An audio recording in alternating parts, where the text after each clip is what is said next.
Halo 1 was a pretty good game. Not just gameplay-wise. I mean, it was fun. Halo 1 was fun. I think we spent years, frankly, at this point, saying, how do we ratchet the bar across the board up for Halo 2?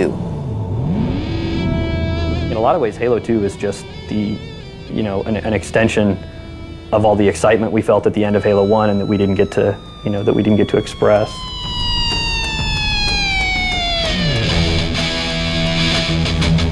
Just in every way, we've really increased the scale and the scope of the game. It's exploring huge environments, 10 times the size of Halo 1. It's about kicking ass in as many ways as possible, in as many different bodies as possible. Halo 2 is about guns and more guns. That's what it's about.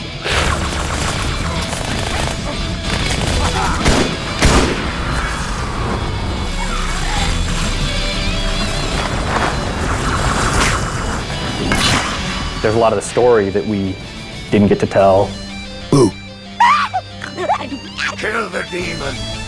There are characters that we had conceived of and even in some cases modeled. And it's also the same group of people too, and they all still want to do what they're doing. We want our game to look like a movie. We want it to look like something that's just unbelievable to experience. I guess we're sort of feeding off each other, so it's a really creative group of people that trust each other. The really important thing to do now is to take all these different disciplines who are all working on their own things and take all those pieces, take the AI code and the physics and the guys working on the levels and bring all those pieces together at the same time, and then you keep doing that. You keep colliding things together until it's a game.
Grab it, grab it, grab it.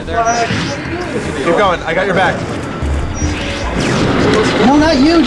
Dude, shoot the guy at the window. Hop in. Grab the sword, get him. Keep it going, keep it going.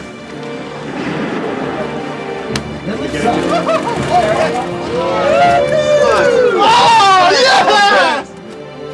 This process began with the end of Halo and realizing all the stuff that we had left out.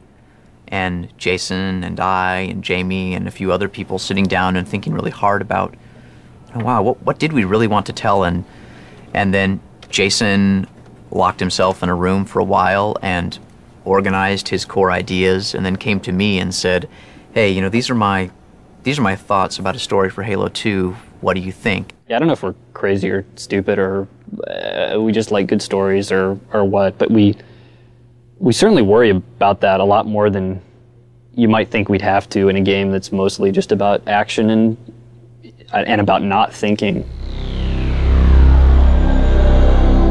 In Halo 1, there was maybe 30 seconds of fun that happened over and over and over and over again. So if you can get 30 seconds of fun, you can pretty much stretch that out to be an entire game.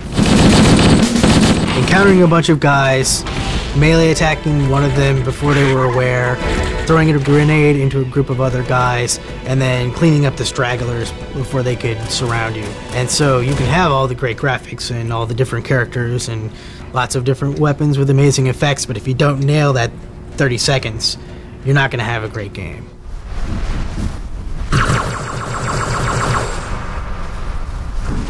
This is the copy of the script, the cinematic script for Halo. This document needs to talk to programmers and artists and animators and everybody. This is 160 pages worth of cinematics.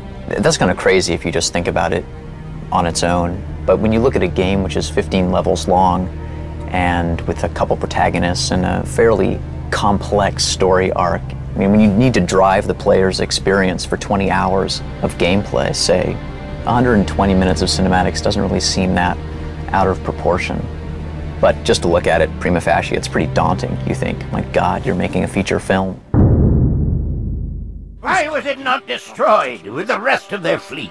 It fled as we set fire to their planet. But I followed with all the ships in my command. When you first saw Halo, were you blinded by its majesty? It's not about making it complex, and it's not about playing movies for 2 hours between every 5 minutes of gameplay, but the more you can make somebody believe that they're in this cool place, that they're on Halo fighting the Covenant instead of whatever, sitting in their living room at 2 in the morning trying to, finish some stupid video game. I will continue my campaign against the humans. There's a lot of complexity here up in this geometry, but look down now. There's very little of that down here. Oh, right. And I think we should try to flip-flop some of that. We start with the story, first of all. We get a good background to the entire game, just a foundation for things, and then we start building levels off of that. This particular level that I'm looking at right now is called the Sentinel Headquarters. The Sentinel is this hovering character.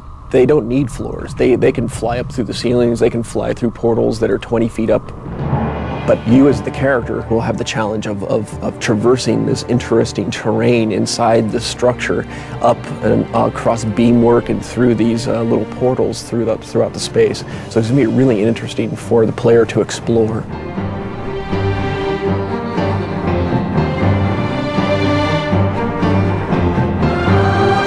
All right, we made it, huh? All right, Michael's going to talk about the engineering and stuff. It's amazing to me how good stuff looks and how much progress we have, but something I've been thinking a lot about is E3. E3 stands for the Electronic Entertainment Expo, and it's the biggest event in the video game world where all the developers and all the publishers and all the gaming press all get together for, it's almost a week-long carnival, practically. Trade shows are useful because they make you get your shit together. It's important for us to get excited about what we get done for E3 because we need to build that excitement up and go. God damn, we have a lot of work to do between now and E3. I think it's really important to be ambitious. I think it's important to have more balls in the air that you can catch at the end when it all comes down to it and you have to ship a game. But certainly you can go too far. Of all the people on the team, Tyson and I are probably the people who are the most frightening for Jason and the programmers. We are the most crazy, scripting, crack smoking. This would be so cool, damn the frame rate. Let's pound the code and make these crazy things happen. Oh, no. Woo! E3 demo from start to finish. Woohoo! They entered the city a little over an hour ago. Yesterday, before the demo, we had all this stuff that we were just throwing